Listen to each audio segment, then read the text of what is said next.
Anna North is a journalist and novelist. She is a 2009 graduate of the esteemed Iowa Writers Workshop and the author of two previous novels, America Pacifica, published in 2011, and The Life and Death of Sophie Stark, which received a Lambda Literary Award in 2016. She has been a writer and editor at Jezebel, BuzzFeed, Salon, and the New York Times, and is currently a senior reporter at Vox. Alexis Coe is the award-winning author of Alice and Frida Forever, A Murder in Memphis, published in 2014, and soon to be a major motion picture. She was a consulting producer on the History Channel series Washington, working with Doris Kearns Goodwin and Rail Splinter on the three-part series in February 2020. Coe has frequently appeared on CNN and the History Channel and has contributed to the New York Times, the New Yorker, and many other publications. She is the host of Audible's Presidents Are People Too and No Man's Land. With North's novel Outlawed and Coe's nonfiction You Never Forget Your First, a biography of George Washington, they consider what their unique perspectives can bring to the analysis of storytelling of these recognizable tales. Considering the feminist lens on history is the subject of this evening's talk. Please join me in welcoming Anna North and Alexis Coe.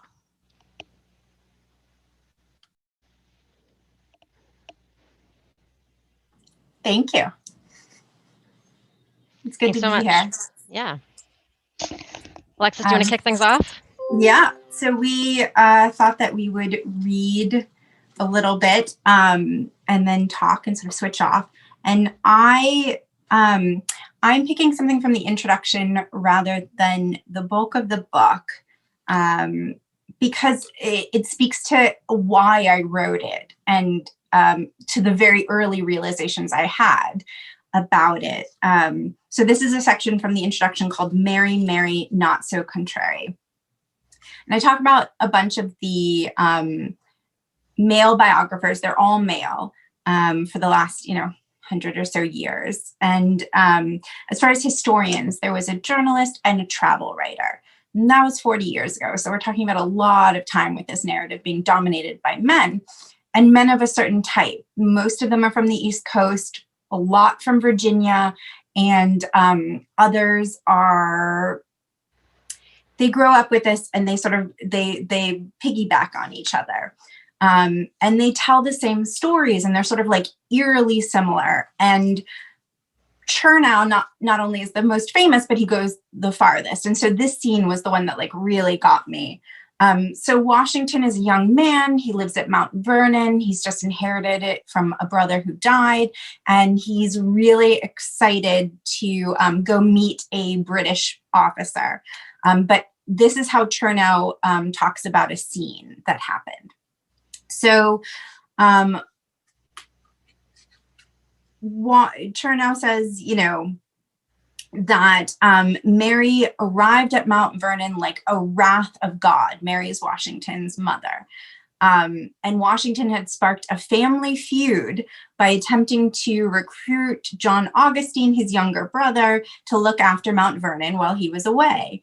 And the Washington family was so prone to reality TV theatrics, it's surprising in no small part because it took more than 200 years for any historian to unearth these sensational details. So this took one scene and it went so much farther. And I was amazed by it. How did Chernow see something that no one else did in the archives? Because to a certain extent, there's much to learn and there's a lot that's, not just materializing out of nowhere. So that was Chernow's read, and this is the reality of the 1755 letter. The arrival of a good deal of company, among who is my mother, alarmed at the report of my intentions to attend to your fortunes, i.e. go to war, prevents me the pleasure of waiting upon you today as I had intended. That's the whole thing. That's not a wrath of, sort of sparked a family feud, a wrath of God. So that was really odd to me. Chernow also said that Mary was 23, and the reason she was 23 when she got married was that it said something about her feisty personality, or her husband, Washington's father, hopeful conviction that he could tame his indomitable woman. Augustine, Washington's father, we know absolutely, next to nothing about in terms of his relationship with his wife, except that they had a lot of children. we don't know that he harbored this hopeful conviction because there's no evidence of it. So it seems like you shouldn't say something as a historian that there's no evidence for. But Chernow doesn't need to, because in the absence of evidence to the contrary, a woman is probably a shrew. And shrews, of course, need taming. And then it sort of got worse from there. And I'm going to read it. I have a sampling. I have 26 words that Chernow uses to describe Mary, this daughter of an indentured servant who then raises the president of the United States. So kind of an amazing story we're not focusing on. Shrewish, thwarting, crusty, strong-willed, unlettered, daughter of an indentured servant, whining, demanding, feisty, querulous, it goes on and on. But the one that caught my eye was illiterate, because I had already seen in the archives that his mother had sent a letter in advance that she was coming to visit. So she wrote it, and then lots of other letters. And also Washington had her diaries and such that were annotated. So she was literate. And when we call people illiterate in the past, it doesn't always have to do with the ability to read. It has to do with, it's a class statement. And so there was just this, I realized that men sort of only, who had looked at Washington, only cared about the battles, only cared about certain things. And I had to go back and look at everything. Which was a lot, but I was so happy to do so, because the story of Mary Washington and the story of George Washington being, raised by this single mom at a time where that was nearly impossible shaped him so much more than this fantasy that, he was raised by like a half brother really far away who he saw once in a while, who was his super rich relation. And that really just shaped everything for me, and changed the whole thing. And I open with Mary, and it's been really lovely. And I'm so sorry, I have to say this. The historian who went on Newsmax to trash Biden's dog wrote a biography of Mary Washington and 4 of Reagan. That's it. That's all I'm going to say. Let's talk about the book. That's awesome. Now I need to read that and watch that clip. Yeah, so I feel like you've given us such a good introduction to some of the issues with previous scholarship and previous biographies of Washington. I mean, since this is, this event, we're talking about rewriting history through a feminist lens. Talk about what did that mean as you were writing this book? What does it mean to take a feminist approach to history? How do you do that, like practically speaking? For a while, the publishing house had what they'll call a feminist take in like parentheses, when there was no image, and the amount of people who had the strongest reactions to that were incredible. And I didn't even know what they were talking about for a minute. When you go, we were talking about covers before. Sometimes you're privy to certain things, sometimes you're not. And for me, including a feminist perspective is really just viewing women as a part of the story, not just reacting to the story. And it's never just, okay, now I'm going to include women. It's a way to understand what's being left out. And it's never just women, right? I feel like whenever someone has a feminist perspective, or not always, but I think that you do, and I do, and a lot of people we, are in conversation with, you then try to include everything. You think about class, you think about race, you think about other things, and you're curious. And I think that's the biggest thing is, and what really made me sad is there's a lack of curiosity. There's not like a humbleness to a lot of presidential biography. There's this need to sort of write in this sweeping, he's destined way. And as a result, I feel like, like with anything, when you go in overconfident, you have to worry a little that you're getting things wrong. And if you don't worry about it, I feel like you're not as curious about things. And so it just really reminded me that I had to sort of do double duty, that I had to look at everything that they had looked at. And I also had to try and look at other things and think creatively, like, okay, he was raised by a single mother. So obviously I need to know about motherhood in early America in order to understand how she reacts. And if Martha Washington read novels and was literate, then I need to know about what her life was like too. So I think just like exploring things that hadn't seemingly been covered checking the bibliography, checking the citations. You can hear silences, you just have to look for them. That makes sense. I think that sense of curiosity really comes through in your book. I think there is this, even from the first page, just this idea of like, these are sort of the received ideas about Washington. Let's examine which of these are true and which are false. And also sort of, as you say, taking a wider view and looking, sort of at times decentering him and looking at the whole, time and milieu in which he lived. Awesome. So, I mean, our books are super different, but also, I think have a lot of similarities, which is one reason that we were excited to talk about them. And so mine is not uh, it's not nonfiction. It is fiction. This did not happen. I learned recently that a friend of a friend was really mad because they picked up the book and they were like, "This is not historically accurate at all," which is true. This is not history. But I did really want to write an alternate history. And I remember Alexis talking to you years ago and saying, I'm thinking of writing a Western, but it's not going to be your classic style of Western. I really want to sort of take on some of these tropes and do my own thing with them. Um, and I've been describing this book to some people as a feminist Western and to some people as sort of a revisionist Western. I think, there are ways in which it's both. But I can read just a little bit from it, and we can talk about some of the themes that kind of intersect. You don't need to know a ton going in to, I'm just going to read from the very beginning. And, then once I've done that, then I can give a little bit of a précis if it makes sense. But I'm just going to read so folks can hear it fresh. This is chapter 1 of Outlawed. In the year of our Lord, 1894, I became an outlaw. Like a lot of things, it didn't happen all at once. First, I had to get married. I felt lucky on the day of my wedding dance. At 17, I wasn't the first girl in my class to marry, but I was one of them, and my husband was a handsome boy from a good family. He had 3 siblings, like me, and his mama was one of 7. Did I love him? We used to say we loved our beaux, my girlfriends and I. I remember spending hours talking about his broad shoulders, his awkward but charming dancing, the bashful way he always said my name. The first few months of my marriage were sweet ones.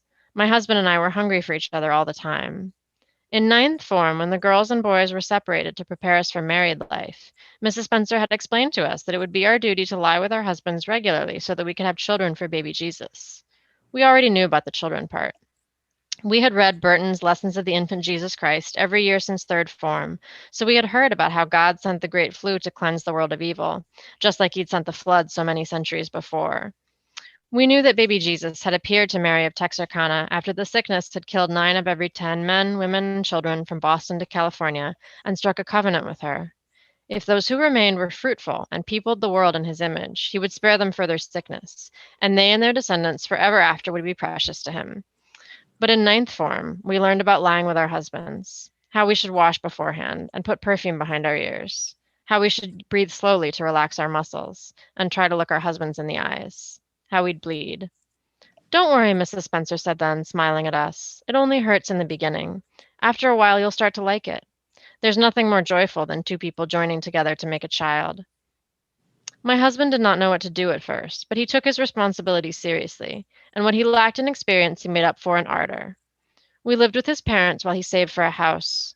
In the mornings, his mother made little jokes about how soon I'd be eating for 2. During the day, I still attended births with my mama. I was the eldest and the only one who actually wanted to learn about breech births and morning sickness and childbed fever, so I was the one who would take over for Mama when she got too old. When I came on rounds with my new wedding ring, the mothers-to-be winked and teased me. It's good you're learning about all this now, said Alma Bunting, 40 years old, pregnant with her 6th child and suffering from hemorrhoids. Then you won't be surprised when it's your turn. I just laughed. I was not like my friend Ula, who had 8 baby names picked out, 4 boys and 4 girls. When I was 10 and my sister B was 2 months old, my mama had gone to bed and stayed there for a year. So I had already been a mama. I had changed a baby, fed her from a bottle when mama couldn't nurse, soothed her at night when I was still young enough to be afraid of the dark. I was not in a rush to do it again. I knew from working with mama that sometimes it could take months, even for a young girl like me, and I was happy to sleep with my new husband and still sneak off sometimes to drink Juneberry wine behind the Petersons' barn with Ula and Susie and Mary Alice, and not have to worry about anyone except for me. I'll stop there and we can chat a little bit. I love it. I remember, so that's the part that I read, which makes sense towards the beginning.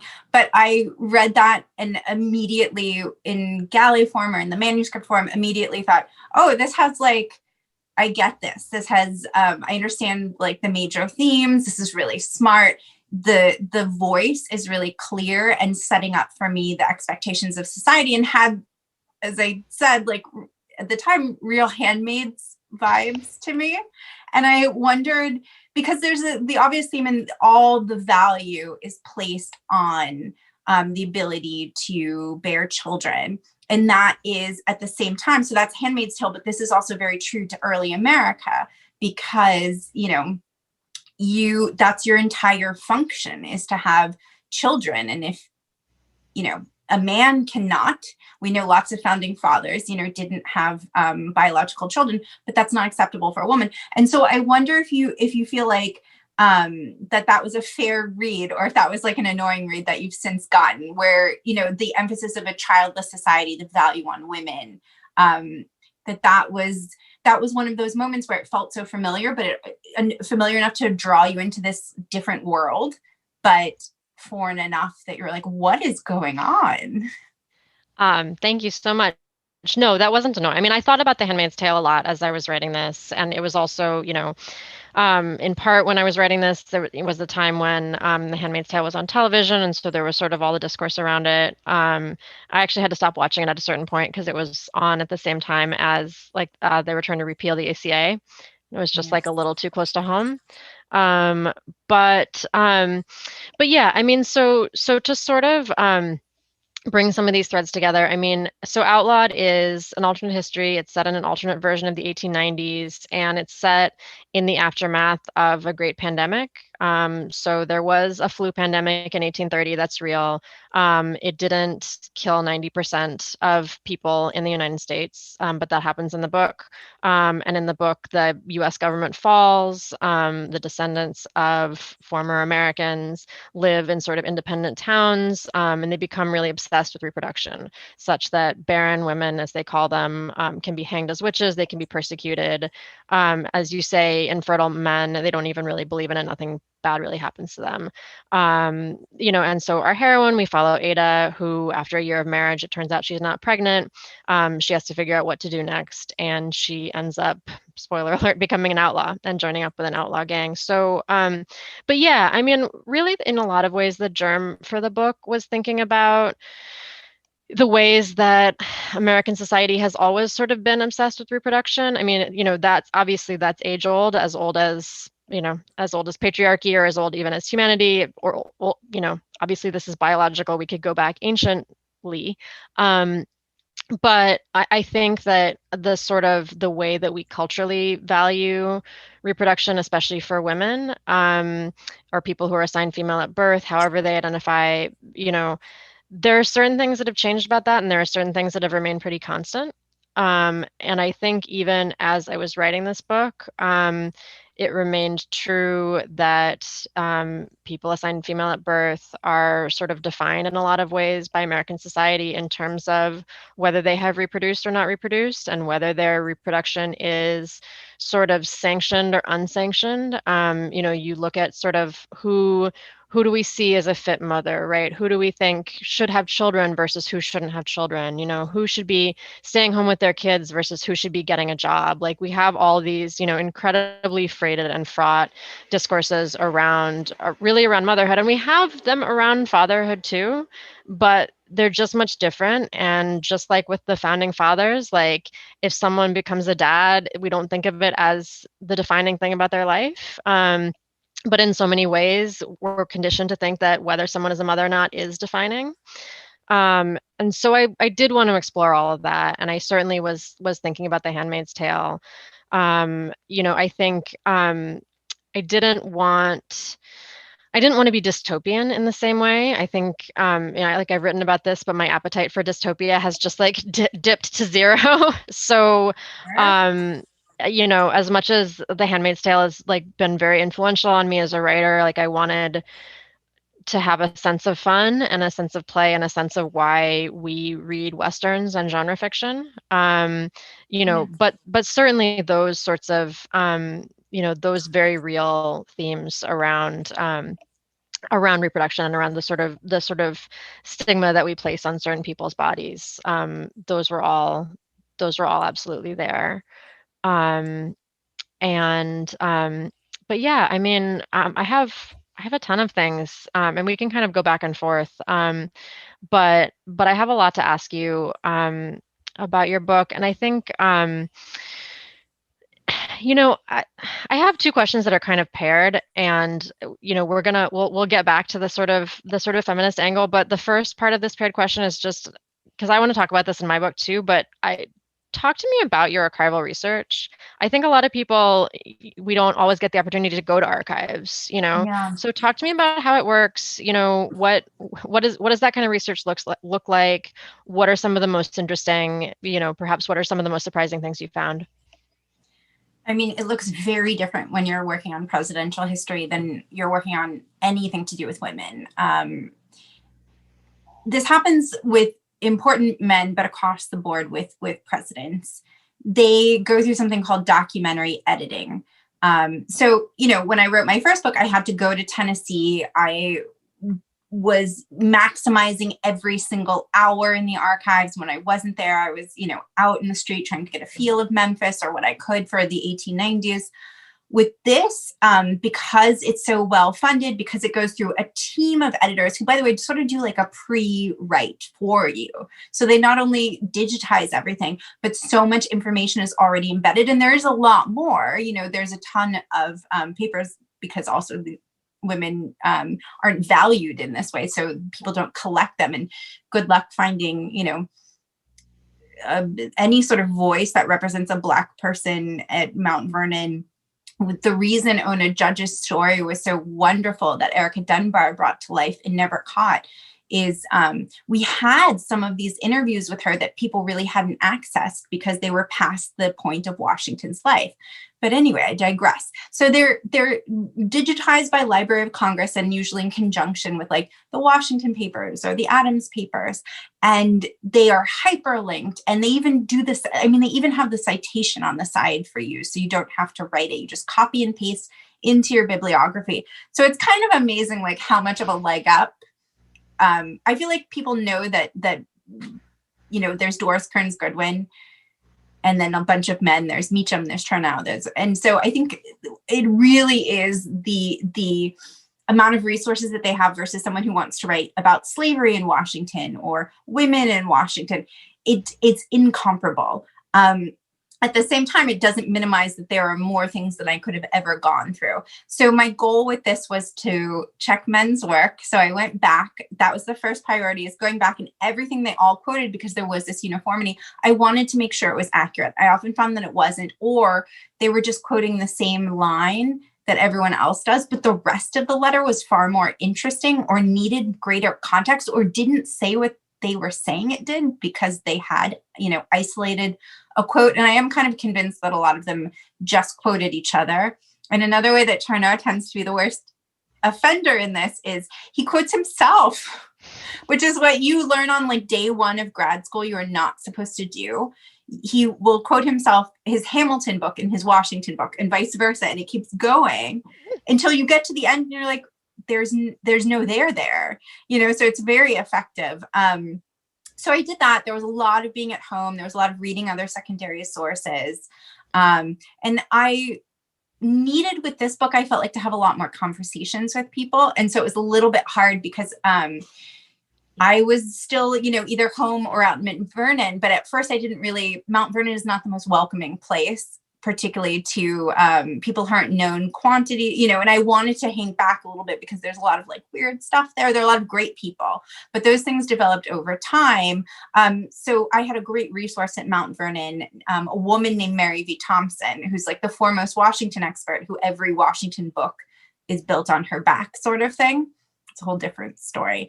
And so she had a lot of I had a support system, but it was, there were the things that I was going to use that I knew I needed to review, and all the things I needed to learn in order to forget them, like the battles. And so that with the battles, I didn't necessarily go through every single letter that every general wrote to every, second, but I did learn them all, learn what happened, learn what the stakes were, and also what Washington was doing at the time, because he wasn't always there, or he was in a tent on a hill. You don't really put your general on the front lines. And this was interesting. I kept asking myself, what is the archive telling me versus what the people who have written about him before are telling me? And I often found that they were different. And at the same time, I was in the writer's room for some of this for the Washington series. And I would get like an explanation in real time, because I was in a room for the summer with, 4 men in their late 40s, late 50s. And they would say things like, we need to start with Lexington and Concord. And I would say, that happened a year before he joined the war. We can't. But they were like so fixated on it because it was important. And, we don't have a big budget. So like if you recreate a whole battle, it just doesn't make sense, but they're attached to it. And I felt like that was really useful. And so I was working with the archives. I had this leg up, but I was sort of ping-ponging all around, if that makes sense, to make sure that I was always staying fresh and being fair on all accounts. Not going too far in any direction, and making very weird long lists that ended up making it into the book. But then I have that same question. What is it like? You said you stopped reading. When I talk to novelists who write historical fiction, they sometimes will read a bunch and sometimes they'll read nothing. They'll just know the general story, which I think is amazing. These are all very frightening choices, to me. So what was that like? Like, where do you even start? When do you walk away?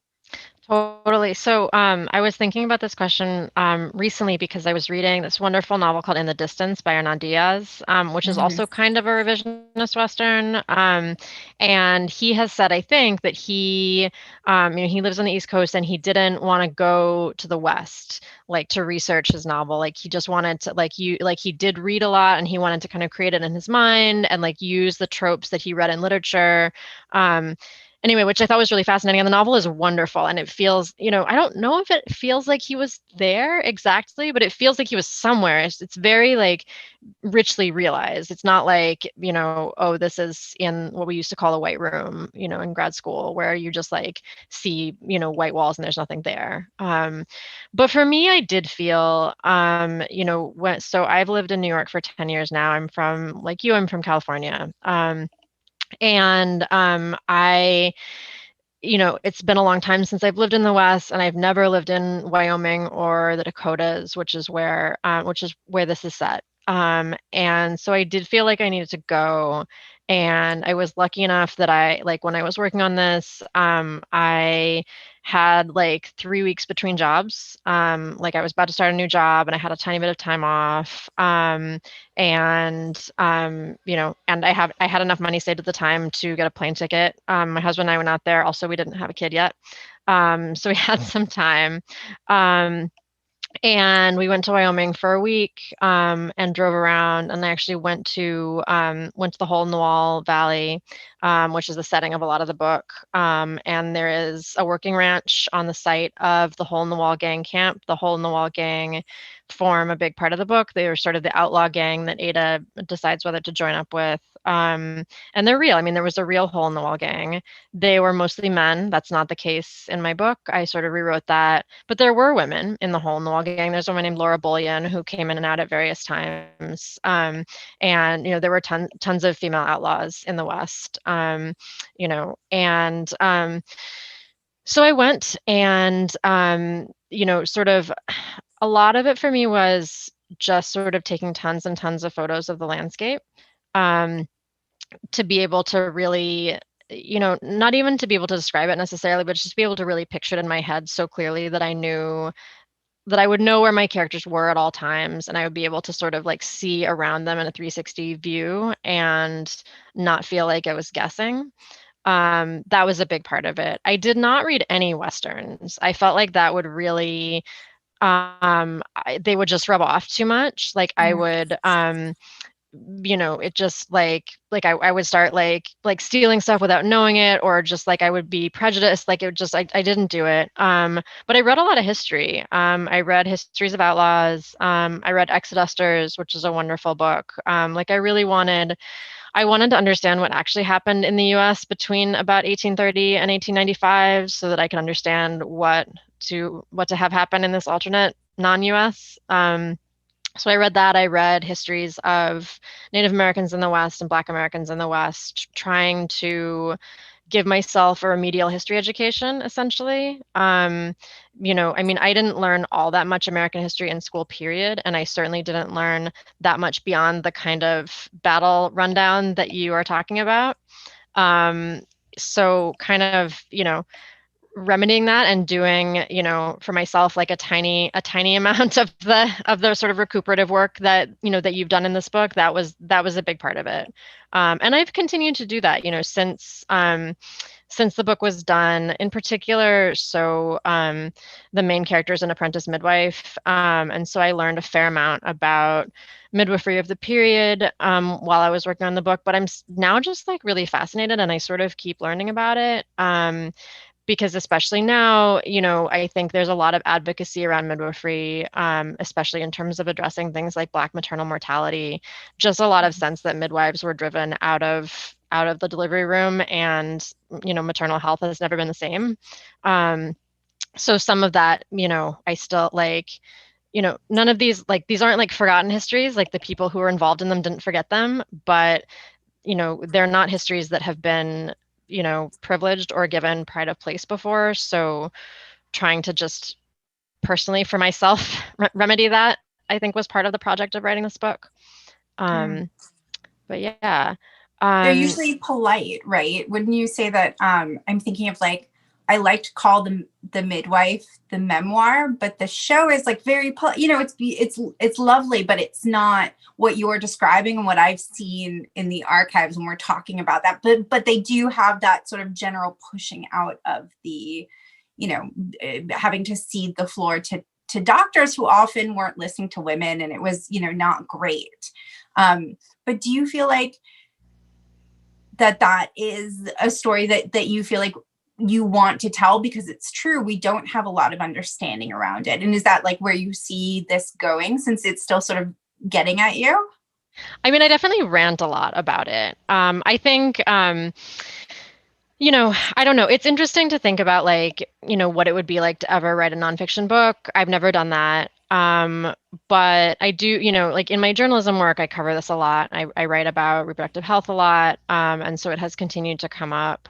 And certainly, I mean, it's so like when you talk about like polite midwife stories, it's so fascinating to read. I love this book so much, and every time I do an event, I forget the exact name of it, whether it's a midwife's tale or a midwife's diary. But it's, it's a real life, diary of a midwife in, in early Maine, possibly even colonial Maine. It might even be before the United States. A white woman, she delivers like 80 to 100 babies in the span of time in which the male doctor in town delivers one baby. It's not like 100% clear what he's doing, but I think like, like papers and like documents, and like I think he consults on like what are perceived as difficult cases. Meanwhile, she's like delivering all the babies. She's like visiting everyone who has the flu, everyone who has like all of the many like infectious ailments that are killing people. She's not necessarily saving them, but she's ministering to them in the various ways that are available. And she is extremely skilled in terms of actually, attending at labors. And then she's also like doing all kinds of commerce. She like sells some textiles at one point. She buys some stuff. She sells some stuff. She testifies in court in a sexual assault case. It's this like really fascinatingly like rich and varied life. I mean, and it's funny too to think about it in the context of your book, because there were, I think for years, sort of like people knew that we had this corpus, like she kept this enormous diary, and that it was this like very like voluminous historical document, and people had really dismissed it and been sort of like, well, nothing interesting happens in this woman's diary. She delivered like 500 babies or whatever over the course of her working life, and did all these things. So the questions about, whose stories are interesting to tell are just just fascinating. I think I feel like we'll have audience questions, but maybe I want to ask you one more thing before we go to them, which is just you mentioned Ona Judge, and that was one of the most interesting parts of the book to me. And your book also tells the story of William Lee, other people that Washington and his family enslaved. I'd love to hear just a tiny bit more about your process for researching those stories. And just talk to me a little bit about for you and for other historians going forward, and for those on whose shoulders you stand, right? Like, what's the process of sort of recentering those stories that have been like pushed to the margins of the Washington story? Well, normally slavery shows up, in a chapter, here and there. And with Washington in particular, they like to take William Lee as far as they can take him, who was Washington's enslaved servant during the Revolution. And it's sort of like saying, well, Lincoln was always a Republican. He was a Republican for like a day before he ran for president because his party died. And, Washington was a slave owner for 56 of his 68 years. And so we really need to, or 67 years. And so we really need to make sure that it's a bigger part of this book as it is his life. And that was what was really interesting to me is, they're there because he's not doing anything for himself at any time, from curling his hair to, at any point, he's definitely surrounded by at least one enslaved person, at least. But I didn't see them. And so I really needed in the books, but they are in the archive. So for that, I stepped away from Washington biographers and I just read microhistories of slavery, which is a microhistory is basically tells a whole biography of a person, but they somehow get it all in like 300 pages. So Sally Hemings, for example, that is a microhistory, but you learn all about Jefferson. And so that was really important to me. And I wanted to understand their motivations too. So often the story of Hercules, who's an enslaved cook in DC or in Philadelphia, which was the house that Washington lived in when he was planning Washington in DC. And people love to talk about the story, Hercules escaped and then, he was sent back to Mount Vernon and he worked in the fields and then he ran away. And that's the story. And there's like a major part missing that is absurd to me, which is Hercules asked Washington, he had worked for Washington his entire life, and he asked Washington to bring his son, one of his children, to Philadelphia. The son was accused, which happened all the time, of stealing to all enslaved people, of stealing some money from a guest. Never proven. Hercules is sent back to Mount Vernon, Washington's plantation forced labor camp, and sent straight to the fields to do backbreaking work as punishment for his son allegedly stealing it. And that sort of, when I would find those details, I would think, okay, you have to make sure that you tell the whole story, because we only know their stories through Washington, through the people who had a real vested interest and in a strong perspective. And so that was really important to me, because our founding hypocrisy is Washington. He started the Union. And so we need to look really closely at every interaction. And it was just important to me to have it, to be a part of the book as much as possible, and to sort of, quickly summarize.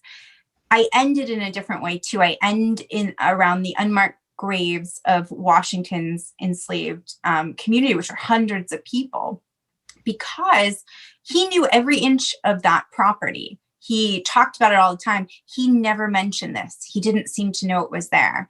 And so instead of the somewhat very skewed story they end on, which is that his biography is all male, that he emancipated his slaves, and like he said this great example, oh my God, wonderful, which is not really true. I needed to go on a different, more somber note, and that's just the story I needed to tell.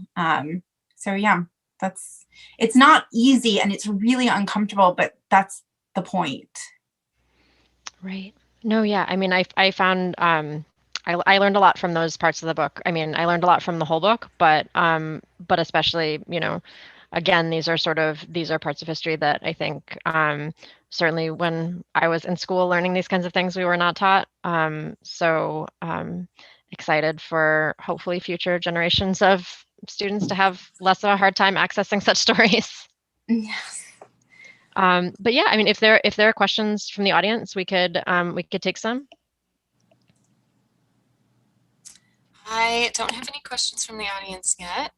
So audience I members, like if you have another one, questions, Sarah. please submit them. But I can kind of start us off if you want. Yeah. Kind of in line with what you were just talking about. I love knowing and realizing that the work, I think you said this, Alexis, that the work that goes into writing about people whose writings and property hasn't been like so meticulously archived is just so much more than someone writing another like Lincoln biography, of which there are so many. But it seems to me that this is probably just the natural future of, you know, historical writing, is that we will be digging into more of those histories that we don't know about, because we don't need necessarily another biography of Lincoln or many other. Well, it's hard. You know, people would say that we don't need a Washington biography, but we did. And so the unfortunate part is women have to do double duty as usual. So they have to, check men's work and like go back. And then they also have to find these, threads that are impossible to, bring together and write all those stories too. So, and, we're not welcome.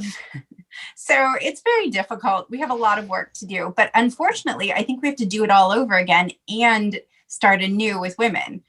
So there's a lot to do, and I need a lot of help. I'm kind of wondering, do you see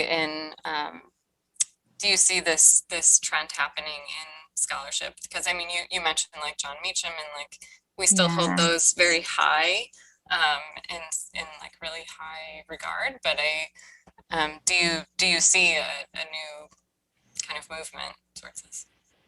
I hope so. And I understand that it's easier now because I caused a little bit of trouble, I guess. But I think it's really hard to talk about these things without getting attacked and getting, 50 emails a week, which are awful. Even people, I was talking about before with Anna, that they're like these Washington super fans, and you say something that is even just true. It's just not celebratory. It's true. It's fair. They go nuts. And so it's really hard. I know a lot of people just don't want to deal with it. And they don't, so I don't know if it's going that way. I hope it is. And I know that there's some movement, but there's not enough. And I try to give as much, and I'm sure Anna, you do this too. I try to give as much time as I can, which is, there's a lot of demands on time, but I really try to talk to anyone who shows any interest, who's a woman or a person of color in writing anything like this. And even, helping them all the way through. And then sometimes I'm in this weird role where I'm like the referee. Turnauer attacked this like 26-year-old, 27-year-old part-time interpreter at the Schuyler Mansion in Albany, New York, because she found irrefutable evidence that Hamilton owned enslaved people. They were counted in his will as a part of his property. So then there's really no denying what historians had said before, which is that he, would do so on behalf of his father-in-law or his, sister-in-law or whatever. Like, no, it was him. And Chernow just went to town on her in all sorts of publications. And so then I had to like write a defense, and that was mostly good, but not. So it's really like, it's really scary for women and for people of color. So it takes it. I don't want to like, I'm not trying to, but it's not easy. I hope they do come along, because they're not welcome, but they're needed. And I think, Anna, you experience that too all the time. You've worked in these, you haven't been the only one, but you've been one of few and had to advocate in a certain way. Yeah, I mean, it's interesting it's interesting to look at the ways that people's responses differ, like to fiction versus nonfiction. So, I would say to, my fiction work, like mostly like it's very interesting to participate in like fiction social media. So for example, like this is the first book that I've had come out with like really the renaissance of Bookstagram. So especially now during the pandemic, Instagram is just such like incredibly important part of like book discourse and book community. And it's, the norms are very positive. It's a norm to like not tag the author in negative reviews. Which maybe is like bad for my growth, but I do appreciate it. And I also extremely appreciate that people will take photos of your book with like their dog or sometimes their lizard or their cat. It's just really nice. And certainly, people will post reviews that will have some criticism in them. And that's, generally interesting. But I've been, I think, lucky in terms of fiction that I haven't encountered a lot of abuse, which isn't really the case when I do journalism. And I mean, I gave a little talk to a friend's writing workshop a couple years back about just like a super general talk about like getting into journalism and like this is what it's like and like this is sort of how you might want to take your first steps. Maybe if you're a fiction writer, this is how you might decide like if you want to do journalism and these are some things to think about. And I definitely talked about harassment and I was like, listen, for every way in which you are marginalized as a person will magnify the amount of harassment you get on the internet. And this is documented and it's extremely upsetting. And it's not something that should deter you, but people should be aware of it going in and there are ways to protect yourself. And I think it's also, for anyone with a platform, it does, as you've done, it does behoove you to sort of go to bat for folks who are experiencing this. But yeah, it's fascinating. It's really interesting what people are invested in. Like, before we, when we were chatting before, it was interesting for me to hear that there even are Washington super fans, which I guess makes sense. But I think, especially this year, it has been interesting to see what aspects of American history and culture certain Americans are, clearly hold very dear and feel extremely threatened if you question or criticize at all. And, I'm sure, this has come up as you've talked about monuments and, various aspects of Washington's legacy. And like I said, it comes up, to some degree, it comes up less when you write fiction, but it comes up all the time. In journalism, I think there's, maybe sort of to your point, Candace, like, there certainly is a movement to re-examine history and quote unquote our founding fathers. And you find out who does not want to do that. And it's telling. Yeah. I mean, they feel really defensive about it. But speaking of feeling defensive, I have to be like a proud friend for a moment and say that Anna North on Instagram, you might have seen a lot recently because she's like the book of the month everywhere and New York bestseller top 5, I think, if I'm not mistaken. I think it was 6. I think I was 6. All right. Top 10. So this is for me a paperback. I've been out for a year, but this is a big deal for Anna, and it's really, really nice to see. I haven't seen anything negative. I've just seen like Reese Witherspoon lauding you. So I think that's been really nice. But it's true. Other things, reproduction.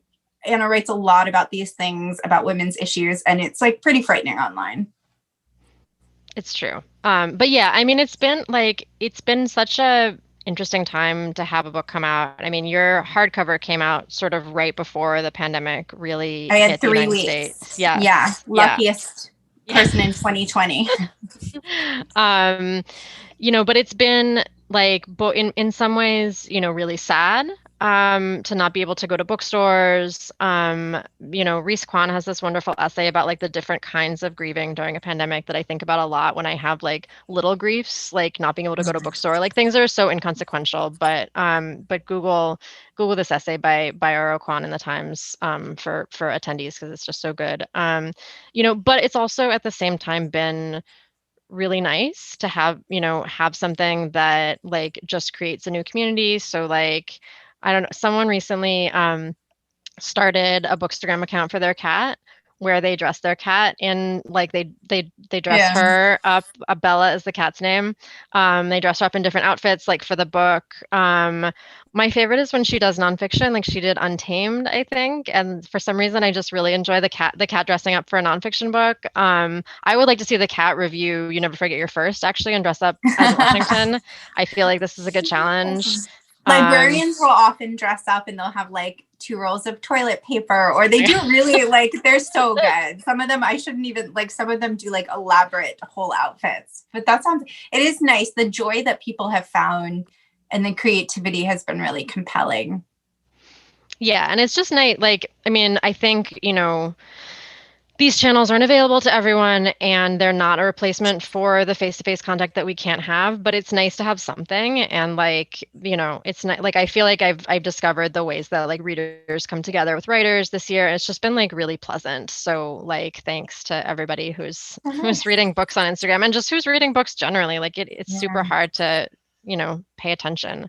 I don't know. I mean, speaking of that, like if there aren't questions, I want to know just like, what's your, talk a little bit about your like pandemic reading and writing process. Like, how are you getting things done? Well, I do have one quick question. Oh yeah. Yeah. It's kind of in this vein. It's about the pandemic anyhow. From Frank, he's saying specifically for Anna, but I think you both could probably take this up.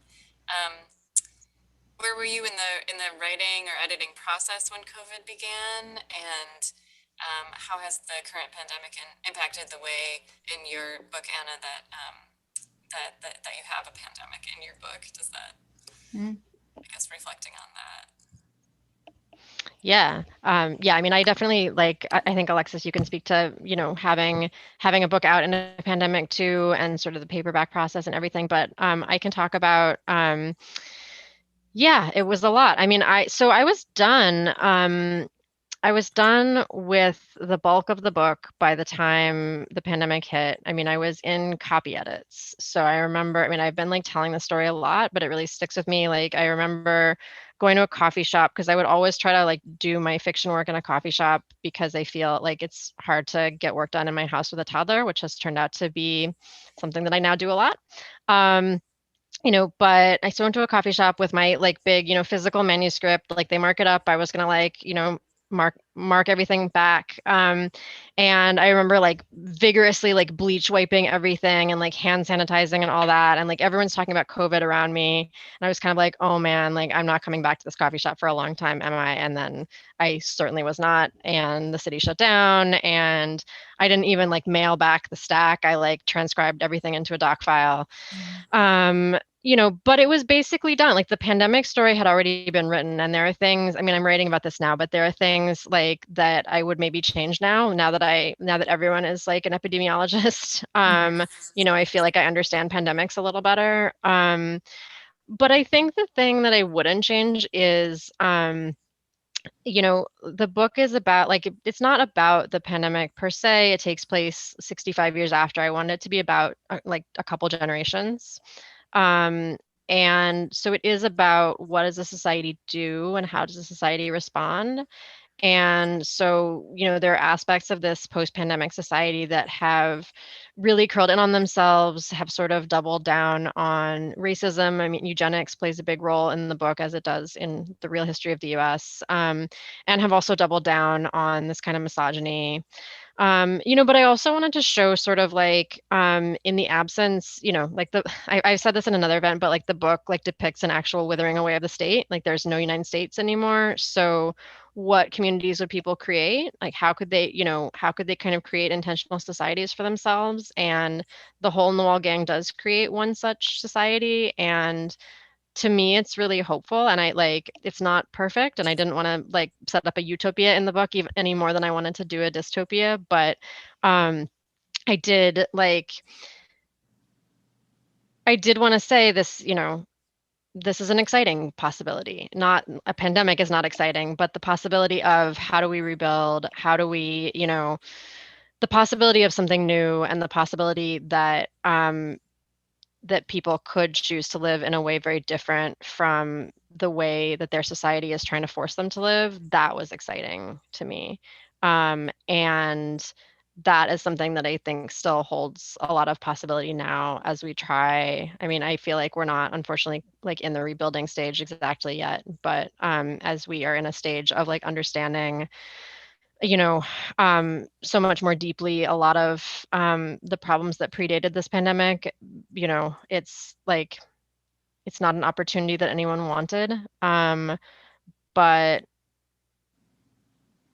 there will be a time of rebuilding, and I think that's something that I think about when I think about the book now, and and pandemics is sort of sort of this idea of what does it mean to build something new and not just fall back into everything you were doing before. But Alexis, I want to hear from, I mean, we've talked about this a tiny bit, but I want to hear about, what was it like to have like 3 weeks of book tour and then enter pandemic time? Home for a weekend.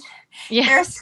Well, it was, it was wonderful. The first 3 weeks were great. It was like, I don't know if this happened to you, but I got a call out of nowhere from someone at the Times saying that I was probably going to make the list. Like a week before the pandemic. You got a call from the Times? Wow. Yeah, and it's because my agent called me. So they said no because they have this like on the list. It's like a new column, but it was also, it had just started. So I thought, as anyone who receives any call like this, you always hear the story. But I thought for sure someone's just being really mean, but the woman was so nice.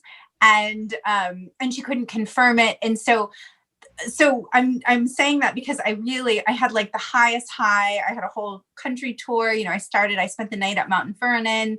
I went all around, and then I thought I was home for a weekend. I was totally exhausted. I was so happy I was doing a crazy tour because I also have a toddler and I wanted to be home a lot. And she was really young at the time. She was 7 months. And then I just didn't go anywhere. And sort of what was odd for me is, and then immediately I was in the pandemic, and then my daughter got it not that soon after, and she was sick for months. And so I had this gap, in which I was still doing events, a few months, and everything was canceled. The people were really hesitant to go virtual at first.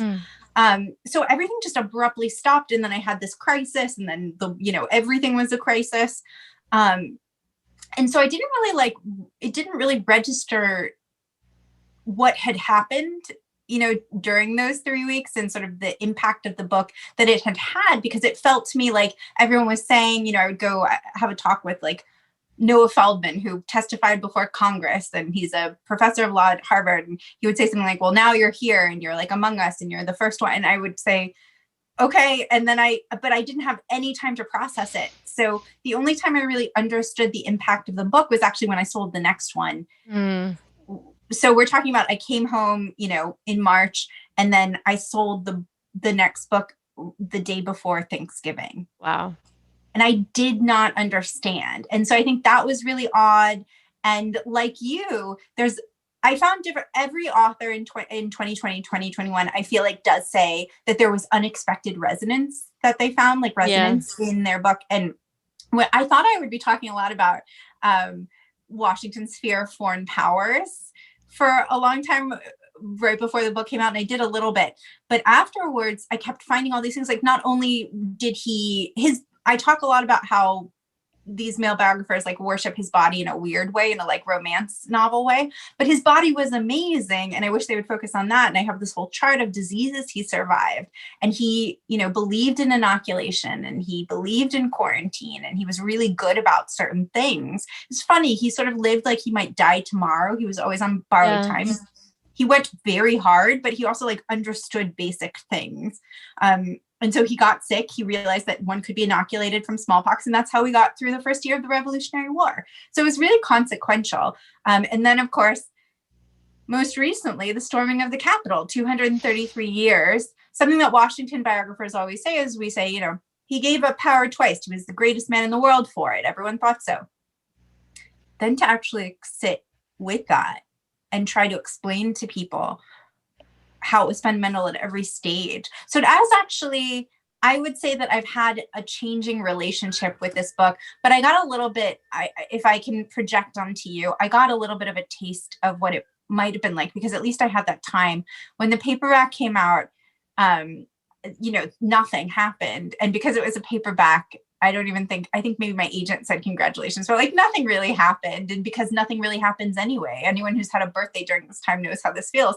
But I walked to the one bookstore that's like, I'm in a neighborhood that unfortunately doesn't have a bookstore, and the libraries are closed. So I walked to Green Light in Prospect Lefferts Garden, and they hadn't unpacked the book yet. So I was like very embarrassed that I had gone there just to see it, to have some normalcy. And I knew that I had absolutely no right, and I was not going to be throwing myself a pity party, but I understood all of a sudden innately like what that felt like to have worked on something for years. And for a lot of people who, during that time that I explained where they weren't, events weren't virtual, my heart really like breaks for people because there's no do-over. And, fiction, nonfiction, whatever, people pour their lives into books. It's a terrible process. It's so hard. It's wonderful, but it's so hard. And that's it for them. And I have nothing to say except it's so heartbreaking. And so it is amazing when people read, and it's a whole system, right? Because they're also bookstores that were in peril. You really felt for everyone in this reading community. And that's why it's so nice to engage in positive ways, even if you only have 5 minutes in a bookstore to browse before they tell you your time is up, or, it's people in their homes. But even these talks, it's sort of nice to see people's faces in their homes once in a while. Yeah. I mean, I walk by, like we do like curbside pickup at our local bookstore, and we walk by there a lot. I walk by there a lot with my kid. He only recently learned that my book can be obtained outside the home. Yeah. Like he saw a photo of his friend with the book, and he's like, she got mommy's book. She came to our house. And it's like, yeah, he doesn't know about stores, of course. Yes. But yeah, I mean, maybe, and maybe this is a good way to close. Like, it's just, it's been such a hard time for bookstores, but I've never like missed them more or had more love for them, or been more excited to like be able to hang out in one again. I mean, a couple times, like I've gone to a bookstore like to do a signing, and what signings mean usually now is like on the sidewalk. I went inside, books are magic, and like I walked like to their like pickup window and like signed like in their little tiny like pickup alcove. But that's like a big store, they can like safely accommodate more people. Yeah, I mean, it's really like I just have a lot of love for independent bookstores right now. I'm excited for the day when we can freely move about them and have an event and like drink cheap wine in one again. But they've been doing a wonderful job with like a really terrible task. Like, so many people have been given very terrible tasks this year. And so I just have a lot of gratitude. And also, of course, to, venues like Town Hall who let us like come into your house and be on your computer screen and talk to you. And have some experience and also engage with people, because it's nice to see people on Instagram, but getting your questions and even interacting with moderators, you're like, oh, you're a person. Yeah. Hi. So it is really lovely. And I know it wasn't, it was hard for everyone to adjust at every level, including people who managed to do these events. It's amazing. Didn't know what Zoom was before. I mean, we use Zoom at work, but never, never for fun like this.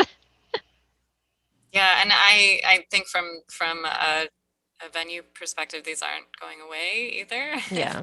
Like they're going to be around even after we are able to nice. have people in person, it's fine. We'll do both. It's fine. Yeah. And the other thing I was going to say, just to go back to how hard it is, kind of rewriting with a feminist lens and writing these these books is that, you know, I used to work in a bookstore, and women buy books. I think women buy books more than men. Yep. So maybe there's some hope for that, for just at least for the interest, and at least for the drive, the push for other people to write these as well. Yes. I think that's right.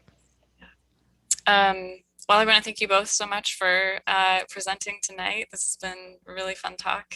And I want to thank the audience as well for joining us. Thank you for your questions and comments. There are other comments, just saying hi. There are people Hi. here. So thank you for watching. If you're interested in purchasing either Anna or Alexis's book, you can click on the link that's in the chat. That's going to take you right over to Elliott Bay, who is sponsoring this talk tonight, and you can purchase through them. Thank you both again so much. Hopefully next time around we can have you live in our building. But until then, I hope you stay safe and healthy, and good luck with the rest of your tours. Thanks so much. Thank you.